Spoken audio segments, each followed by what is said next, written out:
Hello everyone, जय Jagannath. Welcome to Bijan Barik channel. Recently एक विजय माल्या जी का पॉडकास्ट आया है राजसमानी के चैनल पे, तो वो बहुत ही ज़्यादा वायरल जा रहा है और उसको शायद अभी तक 7-8 दिन के अंदर मिनिमम 2.5 करोड़ लोग देख चुके हैं उसको। एंड वो जो पॉडकास्ट है वो 4.5 घंटे का है और मुझे अभी ये समझ में नहीं आ रहा है कि 2.5 करोड़ लोग 4.5 घंटा बैठ कर एक पॉडकास्ट को देख रहे हैं सीरियसली, एंड किस चीज़ के लिए। आप लोगों को ये जानना है कि विजय माल्या जी फेल किस लिए हुए, उन्होंने कौन सा बिजनेस ऐसा स्टार्ट किया था जो बिजनेस फेल हो गया। तो ये सब हम ऑलरेडी जानते हैं, तो हम 4.5 घंटे 2.5 करोड़ लोग बैठकर क्यों देख रहे हैं उस पॉडकास्ट को? इसलिए कि हमें उनको जज करना है। अभी लोगों को क्या है ना, इंडिया में जितना सक्सेसफुल इंसान को नहीं सुनना है, उससे ज्यादा लोग फेलियर इंसान को सुनते हैं, बड़े ध्यान से बैठकर सुनते हैं, बिकॉज लोगों को बहुत मजा आता है सुनने के लिए। अब सक्सेसफुल इंसान पे वो तो जजमेंट दे नहीं सकते क्योंकि उसने ऑलरेडी प्रूव करके खुद को दिखा दिया है, तो वो किसको जज करेंगे? जो अनसक्सेसफुल है। अभी वो पॉडकास्ट देखने के बाद दूसरी जो सबसे ज्यादा चीज लोग कर रहे हैं वो है गॉसिप। अभी कोई बोल रहा है कि वो अच्छे थे, कोई बोल रहा है वो बुरे थे, कोई बोल रहा है वो चोर थे, कोई बोल रहा है वो अच्छे बिजनेसमैन थे।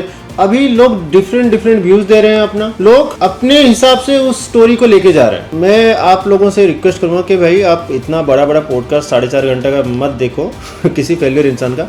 उससे बेटर होगा अगर आप 10-15 मिनट के केस स्टडीज देख लोगे वीडियोस, तो यूट्यूब में आपको सारे डिटेल्स पता चल जाएंगे। तो गाइज आज मैं वही कुछ इंपॉर्टेंट पॉइंट्स के ऊपर डिस्कस करूंगा जो कि मैंने उनके राइज एंड फॉल की स्टोरीज को सुनकर अपने बिजनेस में इम्प्लीमेंट किया है, एंड आप भी वो सब चीजें अपने बिजनेस में इम्प्लीमेंट करके फेलियर से बच सकते हो। तो गाइज मैंने नेटफ्लिक्स पे एक सीरीज देखा था, बैड बॉय बिलियनर, जिसमें पूरा डिटेल में बताया गया है विजय माल्या जी के ऊपर कि उनका कैसे बिजनेस स्टार्ट किया था उन्होंने, एंड उनका फेलियर कब से स्टार्ट हुआ और किस टाइप के इंसान थे वो। तो अभी हम आज के मुद्दे पे आते हैं कि किंग ऑफ गुड टाइम्स का बैड टाइम्स क्यों शुरू हुआ। सबसे पहली गलती जो उन्होंने की थी वो थी एग्रेसिव एक्सपेंशन। उन्होंने किंगफिशर एयरलाइंस को प्रॉफिटेबल किए बिना ही एयर डेक्कन को खरीदने का डिसीजन ले लिया, एंड तभी से किंग ऑफ गुड टाइम्स का बैड टाइम शुरू हो गया। अगर हम कभी भी अपने किसी बिजनेस को एक्सपांड करने का प्लान करते हैं तो उससे पहले हमें अपने एग्जिस्टिंग वेंचर्स को प्रॉफिटेबल बनाना चाहिए, फिर उसके बाद ही हमें उसको एक्सपांड करने का डिसीजन लेना चाहिए। और उसको एक्सपांड करने के लिए हमें एक प्रॉपर टीम चाहिए, एंड अगर हो सके तो हमें ट्राई करना चाहिए कि हमारे पास जितना फंड्स है हम उसी से ही उसको एक्सपांड करें, ना कि लोन्स या फिर उधारी लेकर। दूसरी जो सबसे बड़ी गलती उनकी थी वो थी फाइनेंशियल मिसमैनेजमेंट। जैसा कि उनके एम्प्लॉयज़ के सैलरीज टाइम पे नहीं दिए जा रहे थे, उनके लोन्स के EMI टाइम पे नहीं दिए जा रहे थे, बट वो अपना लाइफस्टाइल सही से मेंटेन कर रहे थे पूरा। जैसे कि रेगुलर पार्टीज ऑर्गेनाइज करना और महंगे सेलिब्रिटीज को बुलाना उस वक्त जबकि आपका सिचुएशन इतना खराब है और आपके बिजनेस सारे लॉस में चल रहे हैं, ऑलरेडी एम्प्लॉयज़ को सैलरी नहीं मिला हुआ है, तो आपको उस वक्त जाके एम्प्लॉयज़ के साथ खड़े होना चाहिए था,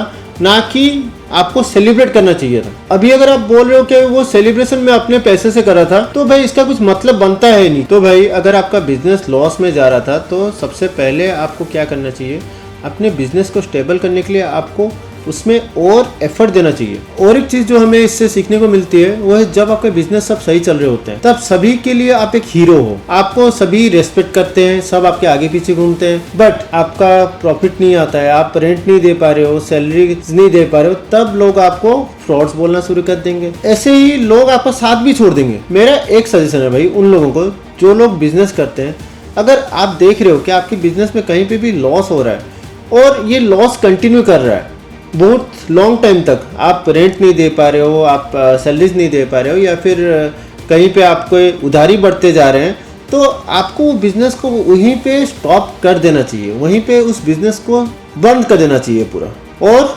स्विच कर लेना चाहिए किसी और बिजनेस पे, और वेंचर कोई स्टार्ट कर देना चाहिए, क्योंकि आप ऑलरेडी कॉन्फिडेंट नहीं हो उस बिजनेस को लेकर। आपको अब पता चल चुका है कि आप उस बिजनेस को और सक्सेस की ओर नहीं ले सकते, बट फिर भी आप उसको चलाए जा रहे हो, इसलिए क्योंकि कोई रिलेटिव अगर आपका खराब सोचेगा, या फिर कोई दोस्त आपका खराब सोचेगा, या फिर फैमिली वाले आपको खराब सोचेंगे, या कल कोई और आपको फेलियर बोलेगा। भाई अगर आप उस बिजनेस को लगे रहोगे उस पे, और अगर वो बिजनेस फिर कल बैंकरप्ट हो जाता है, तब लोग आपको फेलियर बोलेंगे। अगर आप उस बिजनेस को बंद करके दूसरा कोई बिजनेस स्टार्ट करके अच्छे से आप सक्सेस की ओर लेकर उसको प्रॉफिटेबल बनाकर दिखा देते हो, तो भाई लोग आपकी वाहवाही करेंगे, आपको रेस्पेक्ट करेंगे, फिर से अगेन वही आपका जो रेपुटेशन है वो आपको रिटर्न मिल जाएगा। बट अगर आप उसी में लगे रहोगे उस लॉस मेकिंग प्रोजेक्ट में, तब आपको भाई फ्रॉड सुनने के लिए रेडी रहना पड़ेगा। गाइस, और एक चीज जो हमें सीखने को मिलती है वो है प्रमोशंस के साथ हमें बिजनेस में प्रॉफिट पे भी ध्यान देना चाहिए। तो विजय माल्या जी क्या कर रहे थे, वो प्रमोशंस किए जा रहे थे, लाखों करोड़ों खर्चे किए जा रहे थे प्रमोशंस पे, बट उनके बिजनेस उतने प्रॉफिटेबल नहीं थे। उन्होंने किंगफिशर को एक बहुत बड़ा ब्रांड तो बना दिया भाई खर्चा करके, बट उसमें वो उतना प्रॉफिट बना नहीं पाए, तो इसीलिए ही उनका बिजनेस डूब गया। आप उतना ही खर्चा कीजिए बिजनेस में, प्रमोशंस पे, जितना आप प्रॉफिट निकाल सको वहां से, ना कि खाली आप ब्रांड मेकिंग पे ही फोकस करो बट यहाँ पे आपका प्रॉफिट जनरेट नहीं हो रहा है। तो गाइस, आई होप ये सब पॉइंट्स आपको अपने बिजनेस को सक्सेसफुल बनाने में मदद करेंगी एंड एटलीस्ट आप अपने बिजनेस में कभी फेल तो नहीं होगे। तो guys, ride safe, stay fit, live life king size.